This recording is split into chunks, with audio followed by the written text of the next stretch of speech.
How's it going, YouTube? So it's been a while.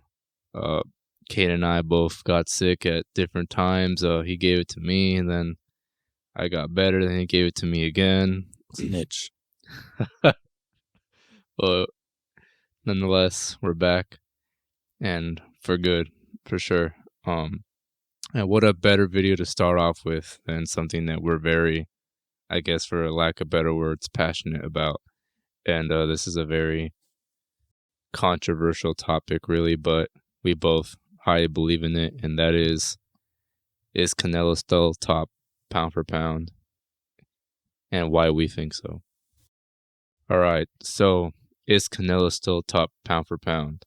We both believe he is. Honestly, we have multiple talking points as to why we believe he is.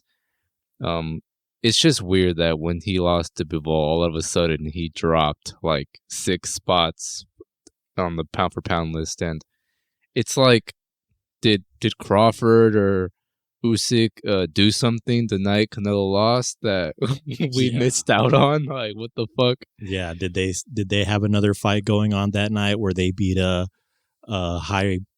highly skilled top pound for pound opponent? I don't think so. I mean, if we did, can like someone send it to us, because we clearly missed it.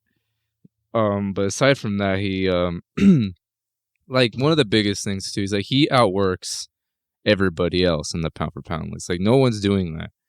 No one, like, he lost to Bivol, one of the greatest technical fighters in our era. He lost, and 3 weeks later announces his next fight. Who's doing that? Yeah. No one's doing that. His next fight against one of the most dangerous middleweights of all time. One of the middleweights that Floyd Mayweather himself avoided. But that's a topic for another day, really. There's just too many things to consider when it comes to Canelo's placement that really, like, for example, I don't think Crawford did anything the night Canelo lost. Did he? Like, no. You know what? And Crawford has no room. Like, there's no reason for him to be number one on anyone's pound for pound list. I'm not saying he's not like top. He's not pound for pound material, but he is not number one. No, absolutely not. I'll concede that there's a couple other guys that you could make the case for. I don't necessarily agree, but it ain't Crawford. Nope. Crawford obviously just recently had his win over David Avanesyan, and he could have taken on the top two, the top three of the welterweight division, and he didn't. He, for some reason, went all the way down to number 8. He could have taken on Virgil Ortiz or Boots Ennis or Stanionis.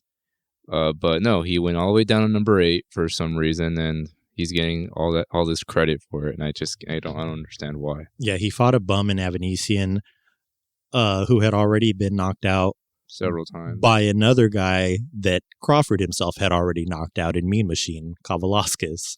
He fought his own leftovers. That's a beautiful way to put it. Well, yeah. And he's highly inactive. Before that, his last fight was Sean Porter, which is the only good win. Decent win, on his resume. Yeah. Well, there's been the blueprint to defeat Porter's already been shown by multiple fighters. Well, yeah, even then it was a really bad stoppage. Yeah, it's more of a gifted stoppage, if you will. Yeah. And honestly, back to the fact that he's been just inactive.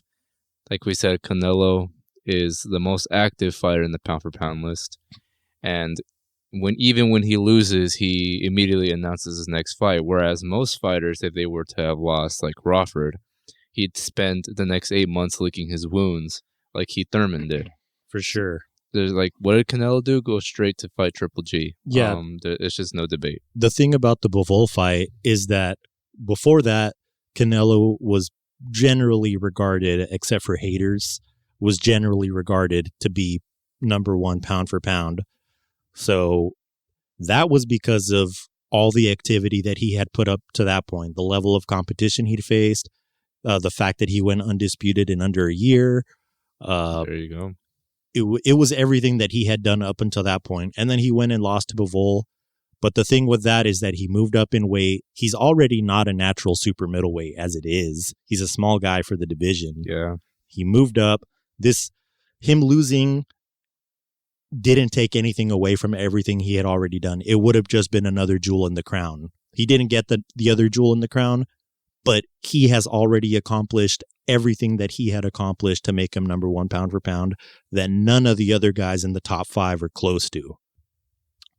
I mean, I feel like you can make the case for like Inoue, Usyk, Spence, none of which have half the fights Canelo does, but say look at Spence.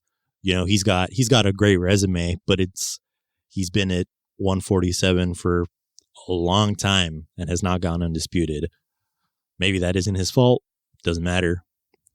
You know, both the other guys have under 30 fights, not as many weight divisions, not have yet to defend their undisputed crowns. You know, Inoue went undisputed, but then vacated it, which Crawford did the same, by the way, in a weak division.